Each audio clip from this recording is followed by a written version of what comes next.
ஒரு திரைப்படத்துறையை ஒரு நடிகன் நாடாள வர்றதே ஒரு நாட்டுக்கு அவமானம் தான். ஆனா தனியார் அவர்கள் சொல்றாங்க சினிமாக்காரர்கள் யாரு வரக்கூடாது. அப்ப எதுக்கு ரெட்டலையில நின்னீங்க? அண்ணா திமுக எதுக்கு கூட்டணி வச்சீங்க? இப்ப யாரும் கூட்டணி இருக்கீங்க? இதே கேள்வியை திரு உதயநிதி ஸ்டாலினை மாண்புமிகு துணை முதலமைச்சர் உதயநிதி ஸ்டாலின் அவர்களை பார்த்து நீங்க நடிகராக இருக்கிறீங்க, கூத்தாடியாக இருக்கிறீங்க, நீங்க வராதீங்க என்று கேட்பதற்கு அண்ணன் தனியார் அவர்களுக்கு துணிச்சல் இருக்கிறதா?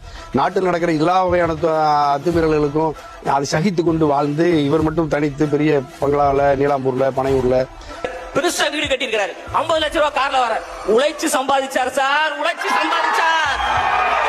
அவர் துறையில் கஷ்டப்பட்டு சம்பாதித்தார். மக்களுடைய வரி பணத்தை கொள்ளையடிக்கவில்லை. மக்களுடைய வரி பணத்தை கொள்ளையடித்தவர்களுக்கு அமைச்சரவையில் இடம் கொடுக்கவில்லை. அதனால அதெல்லாம் உணர்ந்து பேசுங்க. பல நூறு கோடிகளுக்கு அதிபதியான பிறகுதான் இந்த மக்களை பத்தி இவரு பரிதாபப்பட்டு ஆட்சிக்கு வர்றதா சொல்றாரு. விமர்சனம் வைங்க, அதுல உண்மை இருக்கணும், தர்மம் இருக்கணும். ஆனா தனியார் அவர்கள் எத்தனை பேருக்கு உதவி செஞ்சாங்க? நீங்களும் செஞ்சிருக்கணும்ல, நீங்களே அதை வெளிப்படுத்திருக்கணும்ல.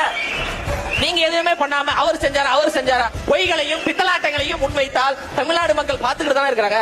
இப்ப தமிழ்நாடு மக்கள் திமுகவும் வேண்டாம், அதிமுகவும் வேண்டாம், தமிழக வெற்றி கழகத்தை நாங்கள் நம்பி வருகிறோம் என்றால் எங்கள் மீது நம்பிக்கை வச்சிருக்காங்க.